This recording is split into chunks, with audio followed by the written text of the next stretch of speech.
One thing that can abruptly pull you out of your daily routine and compel you to travel to another city is the notification that your recently deceased uncle has left you a house in his will. Naturally, you must urgently appear at a specified address to claim your inheritance. Standing on the porch, my father and I read the letter, and the next day, we set off in my father's old pickup truck, heading to an unknown town in the Midwest. It was the height of summer, with the relentless sun causing the asphalt to melt from the heat. Along the road were green fields, periodically interspersed with small woods and farmlands. My father, behind the wheel, seemed lost in thought, occasionally asking me if we were on the right track. Tired of repeating that the navigator would tell us where to turn, I reassured him. He was an old-school man, 60 years old, but still fit, with short hair partially covered in gray and a small beard. My father resembled the image of a typical forester, as if he had stepped right out of an old book or classic movie. Picture a man in suspenders, a cozy hat on his head, firmly holding a huge axe. His figure radiated strength and confidence, characteristic of those accustomed to living and working among endless forests. There was always a spark of joy in his eyes, and his laughter was loud and infectious, filling the air with liveliness and warmth. When he laughed, he sometimes jokingly pounded his chest, as if to emphasize his vigor and spirited nature. My father had owned a butcher shop for about 25 years. Since we had to leave suddenly, he left it in the care of his assistant, Darryl, whom he seemed to distrust, grumbling all the way that he wanted to finish this business and return as soon as possible. I sat next to him, typing an article on my laptop that I needed to submit today. I worked as a reporter, or more precisely, a budding reporter, in my town. I wasn't entrusted with anything important, just minor articles like Mrs. Norris received the Best Gardener Award in the county, and the like. I was finishing a piece about a local dog breeder who had a record dozen puppies. Trying to concentrate, I was still pondering the words of our chief editor, Miss Campbell. "You need to go to another city? Fine, but don't come back without a good story." These words slightly unsettled me. What could I possibly write about? The voice of the navigator interrupted my thoughts. "Please turn left in half a mile." Ahead was a turn leading into forested, mountainous terrain. After a few more miles, the road became more winding, and the scenery more picturesque. Small houses and farms appeared more frequently, and the air smelled of freshly baked bread and barbecue. Soon, we entered the town, its remarkable authenticity striking me first. It was like stepping into another era. The streets were paved with cobblestones, and the houses along them seemed old but well-maintained. Many were built in Victorian style, with elegant balconies and lacy spirals on the roofs. We passed a small town park where children played by a fountain and elders sat on benches, exchanging news and gossip. Father nodded towards them, as if affirming his thoughts on the local community. The main street was decorated with colorful flags and garlands, as if the town was preparing for a festival or celebration. I noticed several shops that seemed unchanged since their inception. An old pharmacy, a bookstore with windows filled with antique books, and a cozy confectionery with the aroma of freshly baked pie wafting onto the street. Along with all this, I saw the local church, perched on a high hill, with stained glass windows sparkling in the sun. Its ancient bell rang occasionally, adding a special charm to the atmosphere. Finally, the navigator led us to one of the most noticeable buildings in the town. It was made of terracotta-colored brick, with slender arched windows and intricate wrought iron patterns decorating the facade and balconies. The entrance to the building was through old double wooden doors with carved patterns and a large brass knocker. Above the door was an elegant sign with the name of Mr. Williams' law firm done in a classic style. We parked at the entrance, admiring the beauty, and entered the building. The interior of the building was no less impressive. The lobby welcomed us with dark wooden panels and polished parquet flooring. The walls were adorned with portraits of past owners and notable city figures, as well as antique paintings and engravings. The high ceilings and wide staircases with carved banisters added a sense of grandeur to the interior. Meister Williams' office comprised several private offices and meeting rooms, each retaining a historical style and elegance. Soft lighting, heavy curtains on the windows, and solid furniture created an atmosphere of the past century, both comfortable and commanding respect. Each room housed large leather chairs and oak tables, and shelves filled with antique books and artifacts. We approached the reception where a secretary sat. After introducing ourselves, she nodded, made a call, and then led us to the office. We were greeted by an elderly man with graying temples and a penetrating gaze behind thick-framed glasses. He was dressed sharply and elegantly in a classic suit and tie. Neat stacks of documents lay on his desk, along with a nameplate reading, Attorney Williams. He waved us to sit down.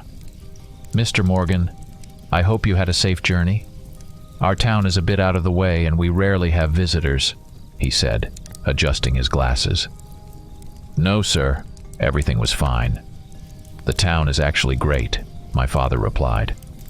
"I'm glad you like it. And this is your son, Alex?" "Yes," I answered. "Well then, let's get straight to the matter.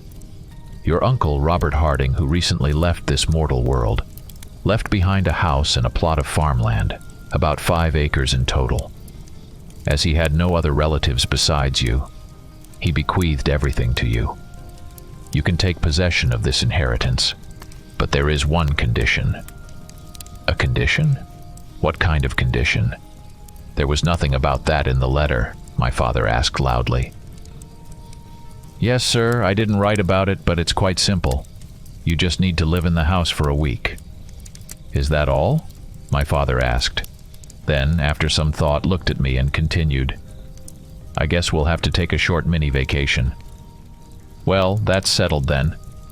Here are the documents you need to sign. Later I will take you to the house. It's also my duty to check on you every day. I'll come by in the mornings." After that, he handed the documents to my father, who, after carefully reading them, signed. We then left the building and headed to the farm. It was located south of the town, about a half-hour drive away, and we arrived at the destination. It was a cornfield with a 2-story house in the center. A gravel driveway led to it from the north. The building itself was done in a traditional rural style. Outside, it was covered with wooden panels, painted in a warm, muted color. The roof had either tiles or metal sheets, adding durability and practicality to the building. Around the house was a cozy porch, where you could spend warm summer evenings enjoying the views of the fields. Next to the house stood a tall beech tree, partly overhanging it. As we got out of the car and looked around, Mr. Williams handed us the keys, saying that the count would start the next morning, and he would arrive here at exactly 8, so he asked us not to leave at that time. Then he said goodbye to us and left. We then began to explore the house. The first floor included a spacious living room, kitchen, dining area, and a bathroom. The interior was done in a cozy country style, with wooden furniture and decorations emphasizing a connection with nature and the land. I liked it. Everything was clean and neat. Then I went up to the second floor.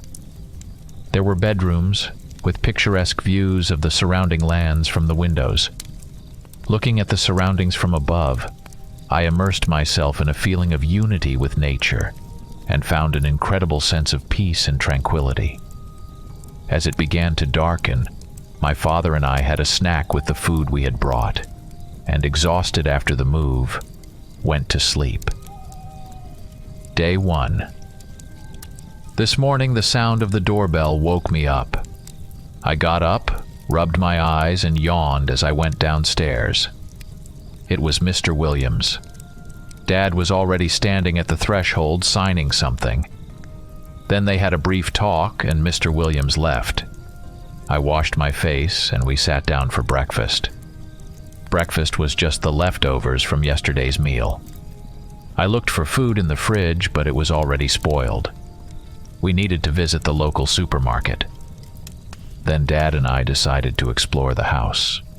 I carefully checked the bedrooms, peeked into the storage room on the second floor, but found nothing of interest. Just as I was about to go downstairs, I heard a shout. Dad was calling me, his voice joyful. He was in his bedroom. When I entered, I saw a typical bedroom with a bed, bedside tables, and a dresser on the side. Behind the dresser was another door, open. I went through it and discovered a hidden room, something like a hunting trophy hall. The room was finished in dark wood, and various hunting trophies hung on the walls. Deer antlers, moose, and bear heads. The soft light from wall sconces created a cozy yet mystical atmosphere. In the center of the room stood a heavy oak table with various hunting accessories, cartridges, gun oils, and antique maps of local forests and fields. But the most notable item in the room was a hunting rifle, neatly placed on a stand. My father, standing nearby, picked it up. It was a Beretta 687 Silver Pigeon III model, known for its quality and high cost. The rifle had an exquisite appearance. The barrel was made of shiny steel, and the stock and forend were crafted from high-quality walnut wood with elegant carvings. Fine engravings on the metal parts depicted scenes of hunting life and nature, adding a special elegance and uniqueness to the rifle. My father stood admiring it. Everyone has their passions, and for my father it was hunting. Since my childhood, he had taken me through forests and mountains, teaching me how to track, gather herbs, shoot, and hunt. He continued inspecting the rifle, and I saw a gleam in his eyes that didn't bode well. Suddenly, he turned to me and said, "Since we've already checked in today and have nothing much to do, why don't we go hunting?" "Stop it. It's too hot to trudge anywhere. Let's just stay at home," I replied. "No, we're going," said my father, starting to pack cartridges and other things into a bag lying nearby. I realized there was no changing his mind. "Fine, but we need to stop by the local supermarket for food on the way." We quickly got ready and loaded everything into our pickup.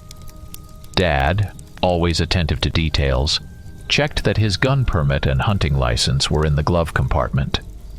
He always kept them handy. One last look at the house to make sure everything was locked, and we were on our way.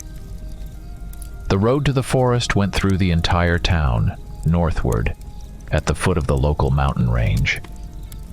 Driving through the center, I noticed a supermarket. We'll have to stop there on the way back, I thought to myself.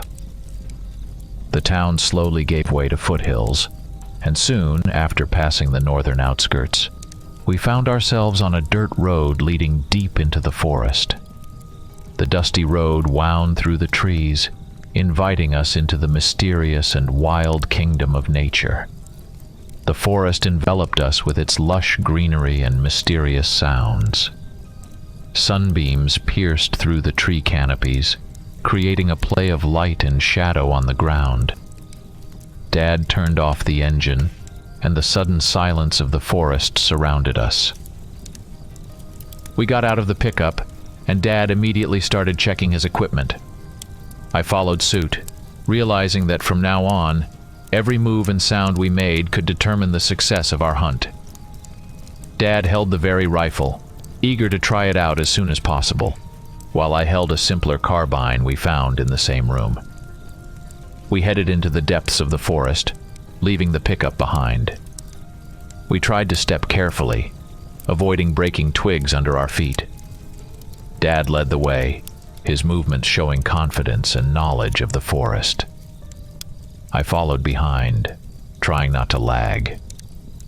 We passed dense thickets and small clearings where sunbeams created bright oases amid the green sea of the forest. From time to time we stopped, listening to the sounds of nature, searching for signs of game.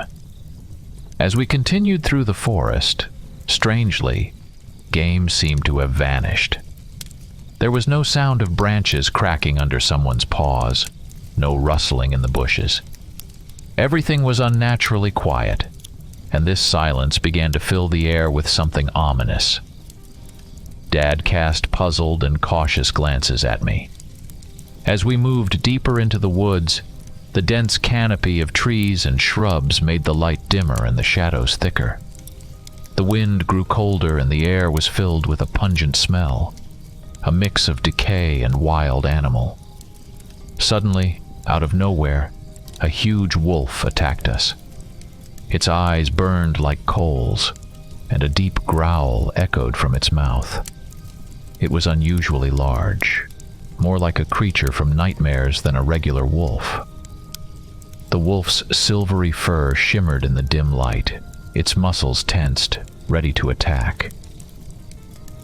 Dad reacted swiftly, grabbing the rifle. My heart stopped in anticipation. The wolf lunged forward, its massive teeth gleaming, ready to tear our flesh. Dad fired. The loud sound echoed through the forest, but the wolf only sped up its charge.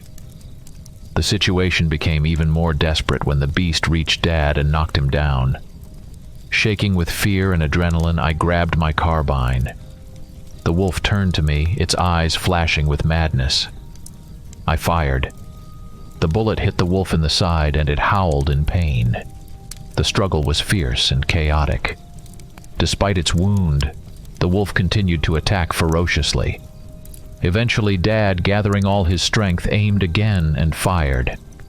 This time the bullet found its mark, and the monstrous wolf fell to the ground, issuing one last prolonged howl. Dad and I stood there, breathing heavily, staring at the fallen beast. The air was filled with a mix of gunpowder, blood, and fear.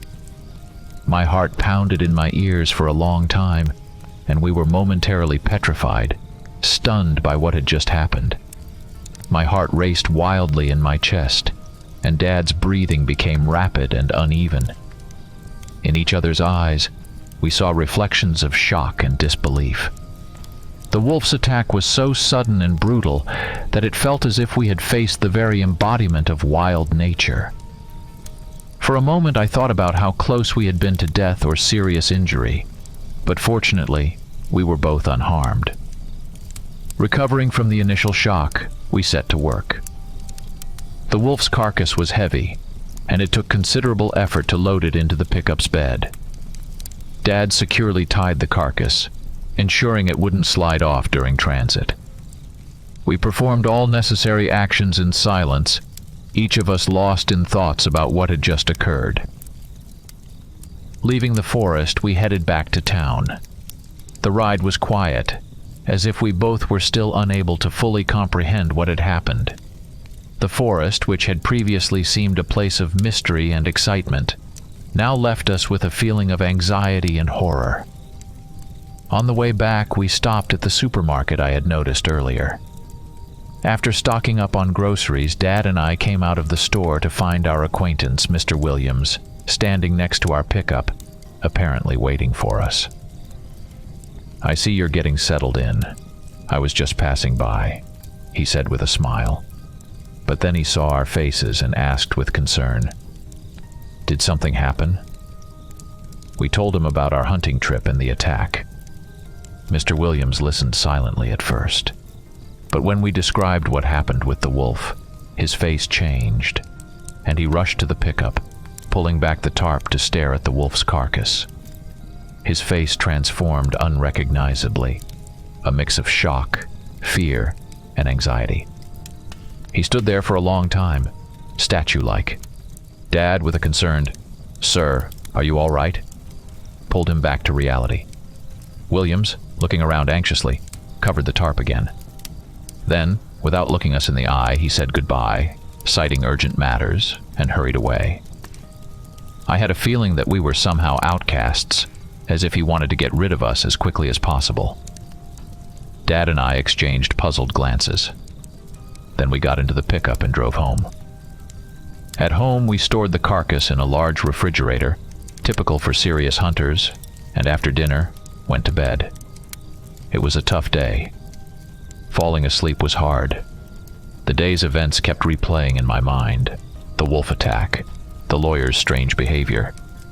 But gradually, I drifted off to sleep. Day 2. This morning I woke up late. My body felt as heavy as if filled with lead.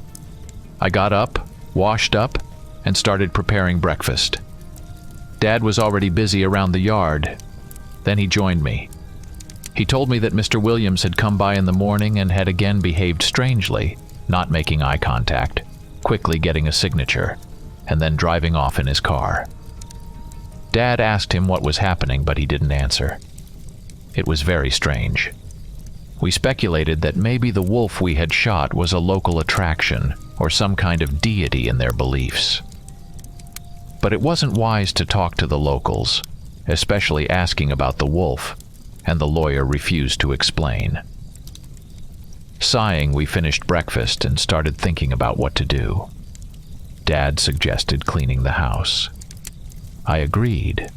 Manual labor is the best way to calm anxious thoughts. We looked for cleaning supplies, found an old vacuum cleaner, a couple of old rags, and almost finished powder. We needed to go to the store for cleaning supplies. Dad started up his old pickup, and 20 minutes later, we were already approaching the town. As we entered the town, I immediately felt that something was wrong. The morning was quiet, the streets seemed deserted, but there was an unpleasant tension in the air. As we slowly made our way down the main street towards the store, I began to notice that people on the street stopped and stared at us. Their gazes were fixed and intense, as if they were seeing something unknown and troubling. None of them smiled, their faces devoid of any emotion, their eyes reflecting nothing but a cold, incomprehensible interest. As we drove past a cafe, I noticed people sitting at the tables silently turned to us, their eyes following our pickup until we were out of sight. There was no usual buzz of conversations or ringing laughter, just a grim and heavy silence. Even the children on the street stopped playing and stood staring at us as we slowly passed.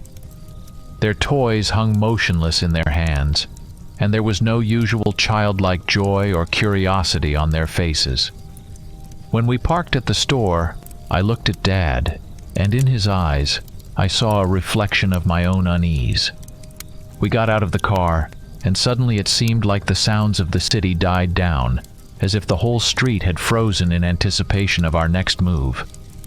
We entered the store for cleaning supplies, feeling piercing gazes on us.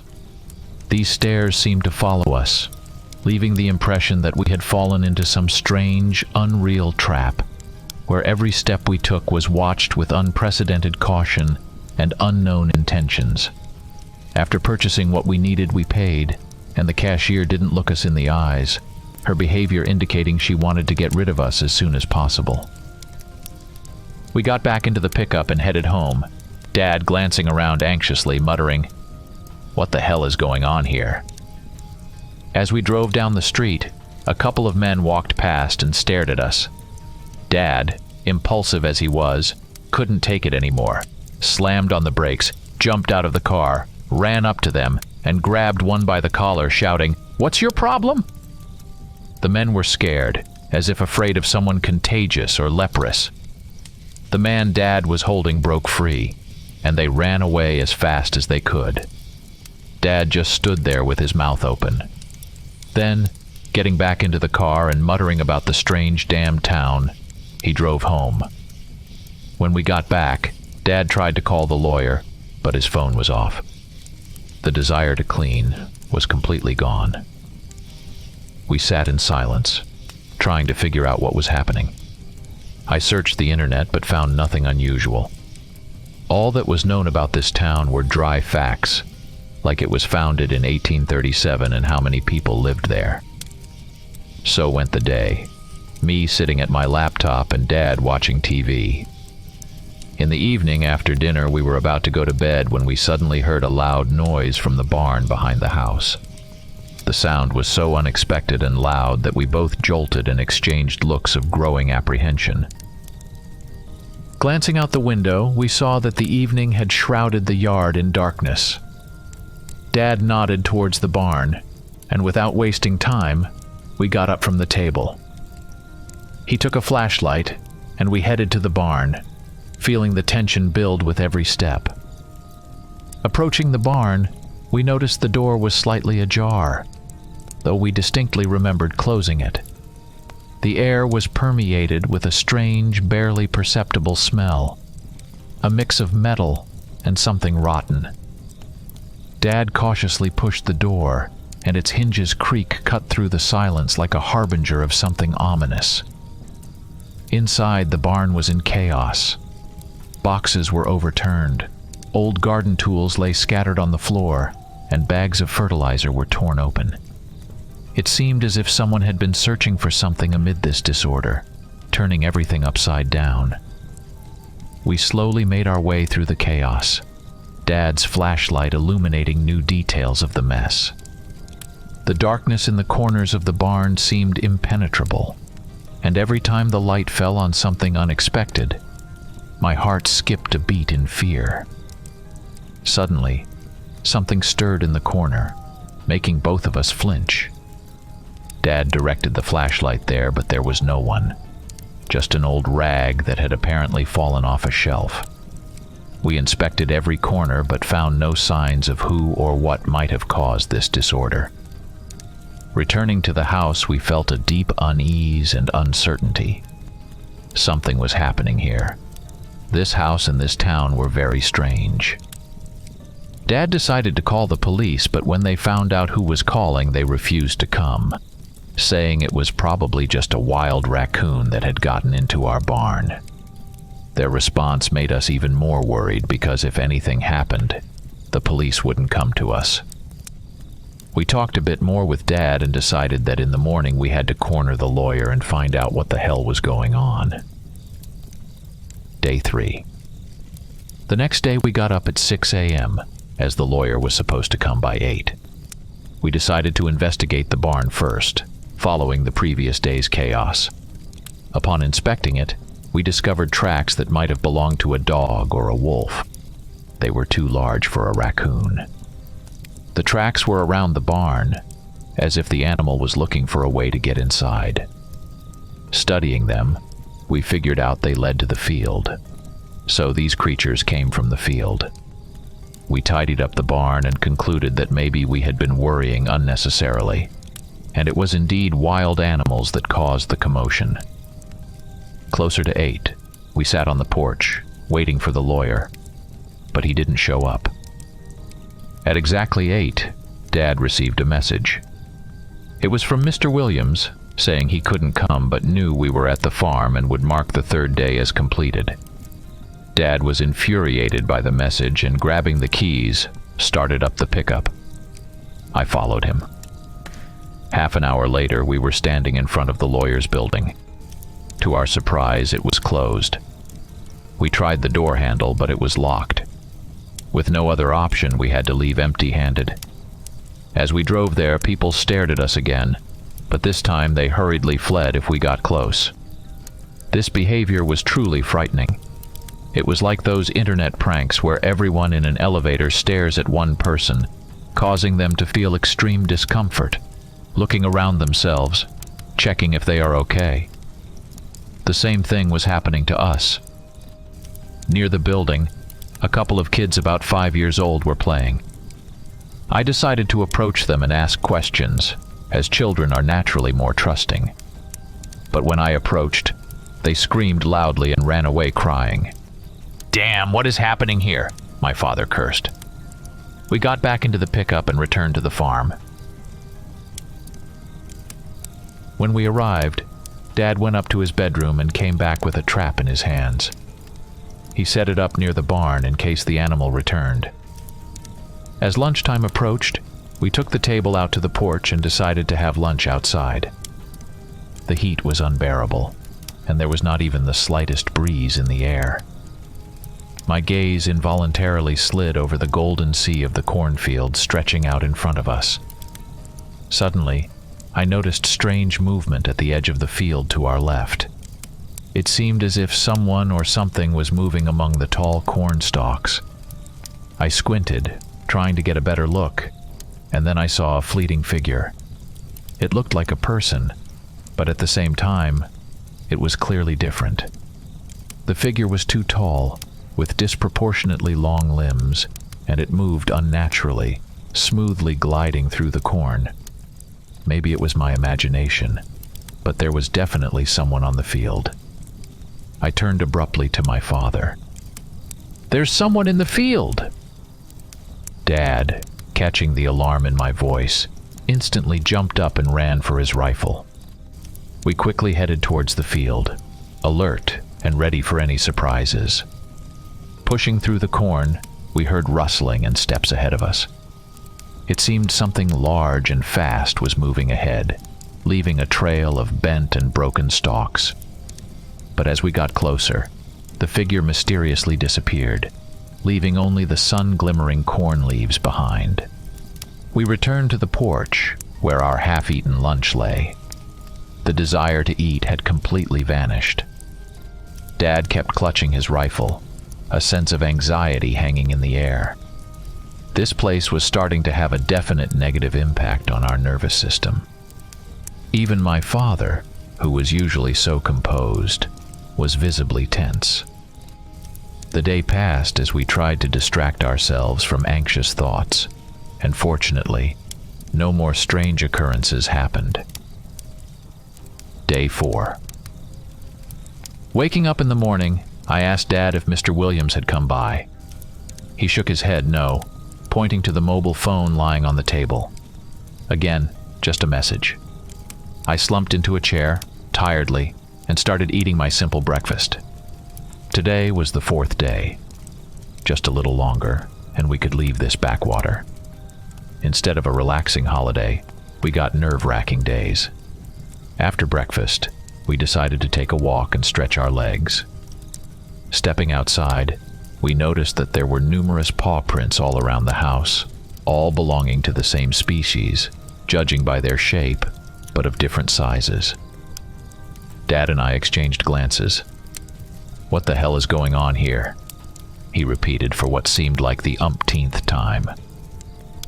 We circled the house and realized that a pack of animals, likely wolves judging by the tracks, had roamed here last night. But these tracks were not exactly like those of wolves, slightly different. Dad checked the trap. It was empty. These animals were smarter than we thought. With so many, someone should have been caught. We decided to scout the area, taking the rifle with us, but found nothing. Returning home, we decided to rest. I went to my bedroom, then sat on the bed and pulled out my laptop.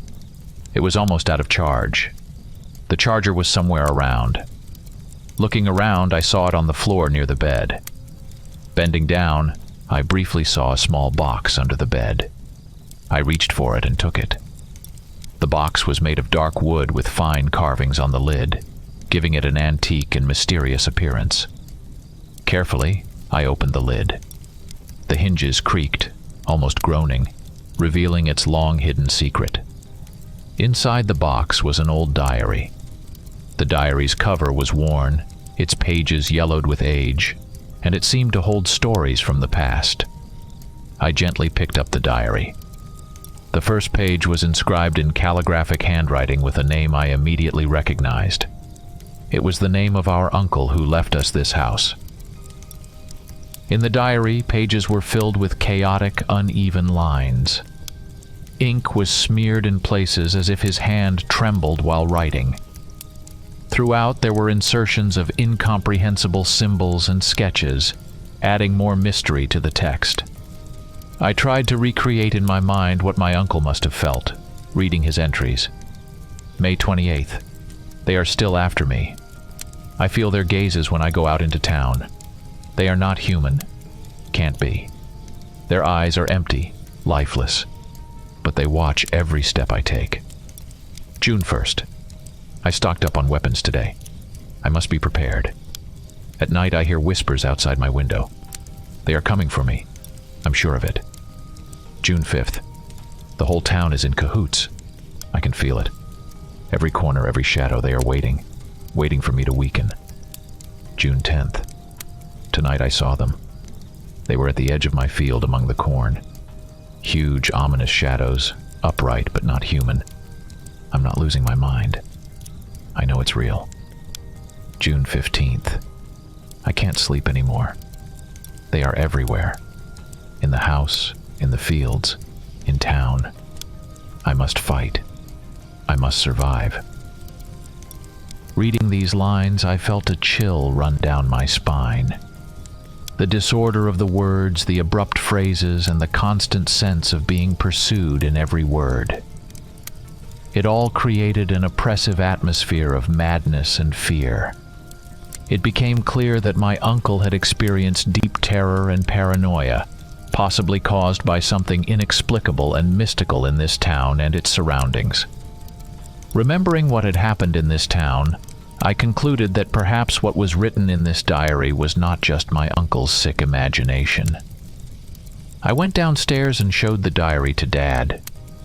He read it and was also impressed, then became thoughtful and said that we just had to wait a little longer. The house would be ours. We'd put it up for sale and leave this place as soon as possible. I took the diary to study it more closely, and the day passed unnoticed.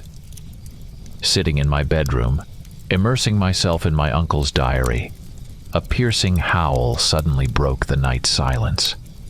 The sound was so eerie and unreal that I instantly jumped up, my heart freezing in terror. Dropping the diary on the bed, I rushed outside to find out what was happening. My father was already there, rifle in hand. We ran to the trap we had set earlier, but it was empty. Instead, we found traces of blood and clumps of coarse, dark fur. The scene looked as though a struggle had taken place, but neither the victim nor the predator was there anymore. Suddenly, Dad froze, straining his ears. I followed his gaze and saw something dark moving on the barn roof.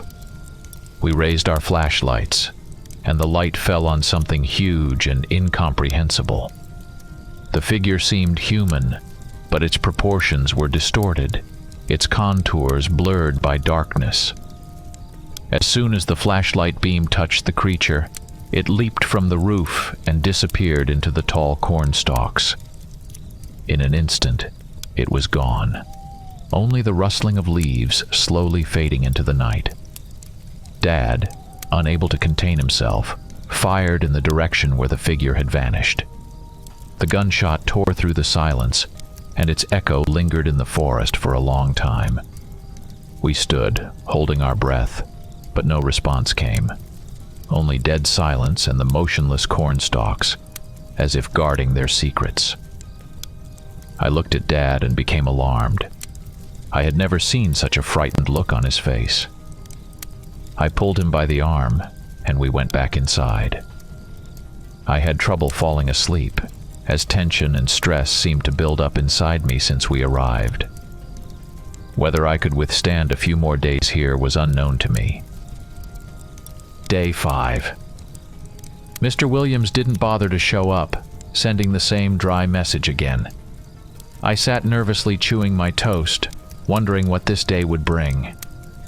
Suddenly the phone rang. The sharp, intrusive sound pierced the silence, startling both of us.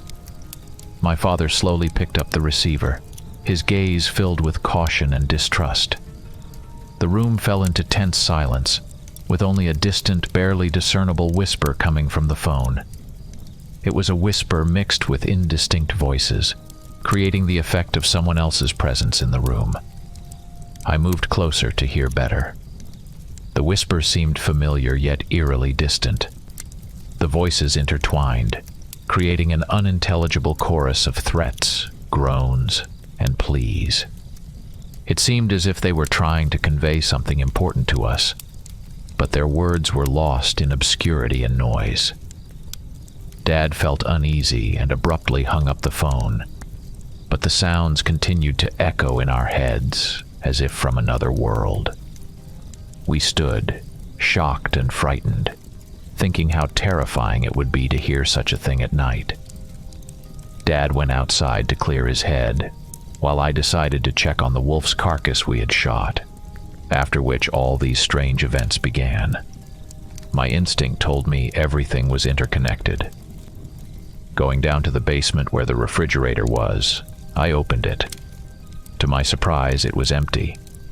I ran to ask Dad if he had moved the carcass, but he shook his head no. Together we returned to the basement and looked around, but found nothing. So someone had entered the house at night and taken the wolf. Who could enter the house and carry out the heavy carcass without noise or leaving any trace? And why? Pondering what could have happened, we returned to the kitchen. Dad was visibly nervous, and I opened the fridge to quench my dry throat, noticing our food supplies were running low. I suggested we drive to town. He reluctantly agreed. As we entered the town, we were suddenly captivated by a strange and somber spectacle. A funeral procession was slowly moving down the main street. People dressed in black carried a coffin, surrounded by oppressive silence, broken only by soft whispers and sobs. We parked the pickup on the side of the road and got out to watch the procession. The townspeople, noticing us, began to shy away, exchanging frightened and unfriendly glances. There was a tension in the air, as if we had violated the invisible order of this mournful march. As the procession lined up with us, piercing sobs and cries emerged from the crowd. Suddenly, a woman in black, her face tormented and contorted with grief, ran towards us, pointing and screaming, accusing us of causing her son's death. You are to blame for this. Your actions have awakened the evil that took my child." Her voice was full of despair and rage. Dad tried to calm her down, but she was adamant, her gaze burning with madness and accusation. Other townsfolk gathered around us, their faces filled with suspicion and fear. In their eyes we saw not just grief, but a belief that the horrors occurring in the town were somehow connected to us. We got back into the pickup, feeling the weight of their stares on us. We sat there, puzzled about what we could have done wrong. After buying groceries, we returned home, away from this mad town. Back home, Dad and I discussed whether we should just leave and return to our hometown. Dad called a realtor friend to inquire about the house's value. The realtor, after hearing the description, said it would be around $250,000. We exchanged glances, then Dad suddenly stood up, slapped me on the shoulder and said, "All right, we'll endure a couple more days. In case something happens, we have weapons, and I'm not afraid to make a couple of holes in someone." Dad's confidence gave me strength, and my mood slightly improved. But unfortunately, not for long. In the evening, as darkness enveloped the farm's surroundings, I noticed something strange and terrifying in the cornfield. Among the tall stalks, dozens of glowing eyes were fixedly staring at the house. Their glowing gazes in the darkness created a threatening and at the same time hypnotic spectacle. I called Dad, and he, taking his rifle, went outside to check what was happening. I watched him from the window. As Dad approached the field, the mysterious eyes began to disappear one by one until they completely dissolved into the darkness. He stopped at the edge of the field, trying to discern something in the dark, but there was only the silent sea of corn. When he turned to return home, I suddenly saw the eyes reappear. They flickered like sinister stars, emerging again and again from the darkness, forming a whole constellation of glowing points aimed at Dad. I screamed to warn him, but my voice was lost in the evening air. Dad quickened his pace, looking around, sensing something was wrong. Returning inside, he was pale and tense. His hands trembled as he closed the door behind him. That night, neither of us could sleep. The idea that someone or something was watching us, hiding in the darkness, made our blood run cold. Day 6. This morning I felt completely exhausted. I had hardly slept and my head was throbbing. As we sat at the kitchen table, Dad received the now customary reminder from the lawyer on his phone. We ignored it, then Dad took a mug, which suddenly slipped from his fingers and shattered. I jumped in surprise. My nerves were stretched to the limit. After cleaning up, I decided to rest in my bedroom and soon fell asleep again. I was awoken by some noise in the hallway. It was already dark. Had I slept through the entire day? My room was engulfed in deep, impenetrable darkness, sliced only by a narrow strip of cold light seeping from under the door. A sense of something unseen and threatening hung in the air. My heart stopped when I heard heavy, slow footsteps and deep, animalistic breathing, sounding as if the source was right behind the door. The breathing was rough and uneven, as if belonging to a creature from another world. Gathering my courage, I slowly got up from the bed, each of my steps echoing loudly in the deadly silence. Approaching the door, I hesitated, gripping the handle tightly. Finally, I opened the door. The corridor was empty, lit only by the pale moonlight creating distorted, menacing shadows on the floor. A heavy, oppressive atmosphere hung in the air, as if the darkness itself had become thicker and denser. It seemed the electricity in the house was off.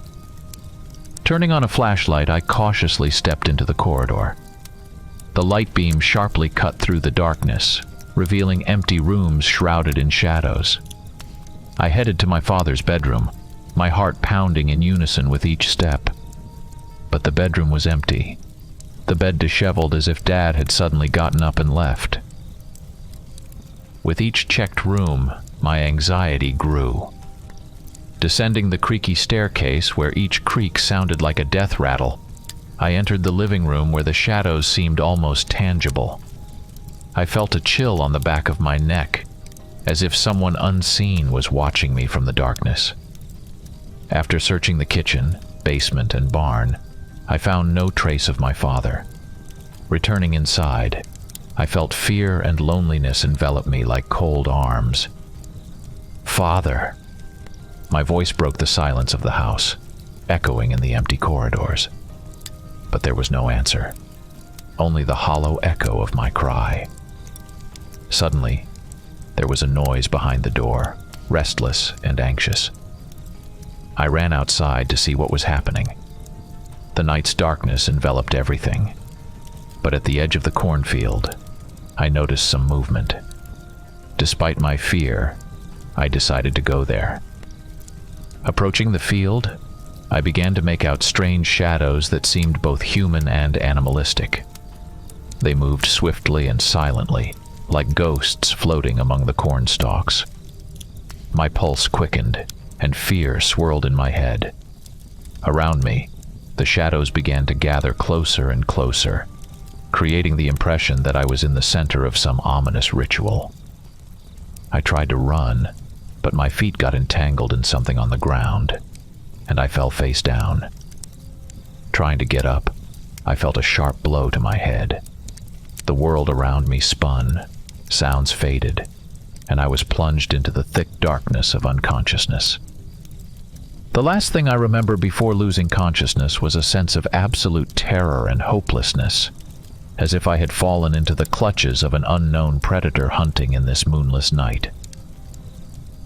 Day 7.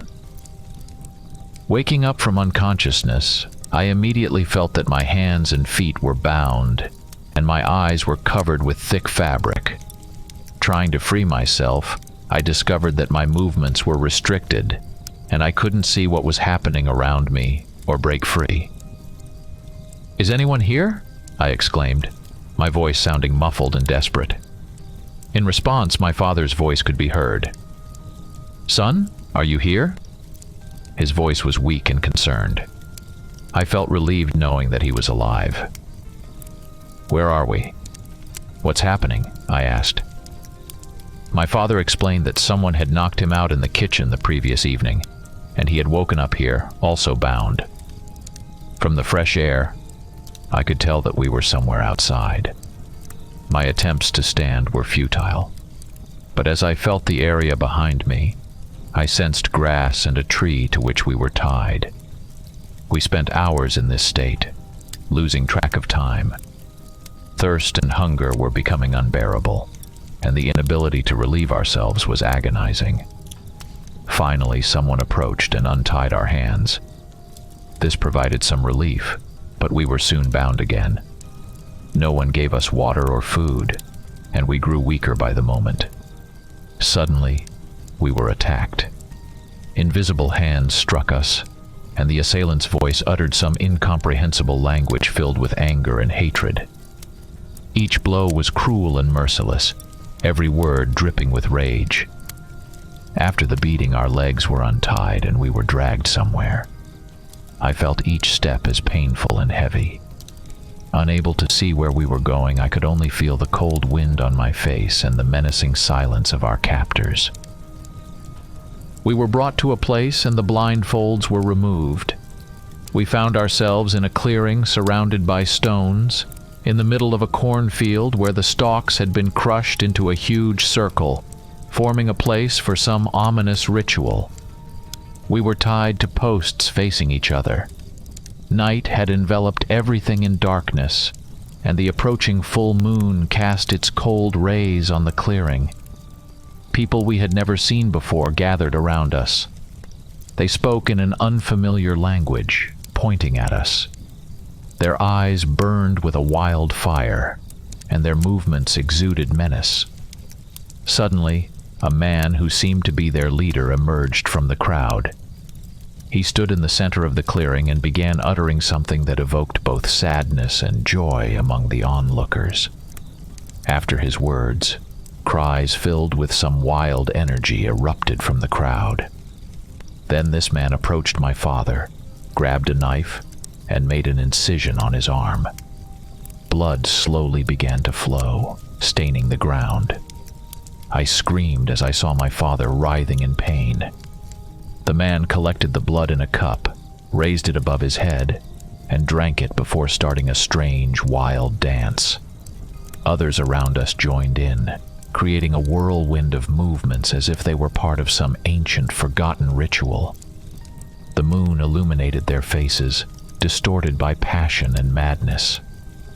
Suddenly, the one who had drunk the blood began to tremble and convulse. His body began to change. Bones shifted with loud cracks. Flesh stretched and covered itself in thick fur. The transformation was gruesome and painful. Before us stood a monster, a werewolf, gigantic and terrifying, with eyes filled with a beastly thirst for blood. One by one, other members of the cult began to transform as well. They growled and howled, their bodies contorting into unimaginable shapes. Around us, a dance of death unfolded, filled with cries and bestial roars. We watched this horrifying spectacle, frozen in terror, waiting for these creatures to pounce on us. The air vibrated with their hungry roars, and the clearing was enveloped in an aura of primal fear and madness. In that moment, it seemed as though the whole world had shrunk to this circle of horror and cruelty, where we were nothing but helpless victims of ancient evil. When the menacing creature, filled with a thirst for blood, loomed over me, ready to strike a deadly blow, its animalistic eyes glowed with menace. I froze in shock, awaiting the inevitable end. But suddenly, the night was shattered by a loud gunshot, and the creature recoiled. We turned and saw the townsfolk, armed to the teeth, ready to confront the unholy. Meister Williams, unexpectedly, was by our side and began to untie the ropes that had bound us. "What's happening here?" I exclaimed in shock and confusion. I convinced the locals to help. It was difficult, but they agreed. "This is not your war. It's a convergence of unfortunate circumstances," he replied, his voice strained. I asked again, unable to believe my ears, and he explained that by shooting the wolf, which turned out to be one of the werewolves, we had disrupted a fragile truce. In my mind, gears were turning.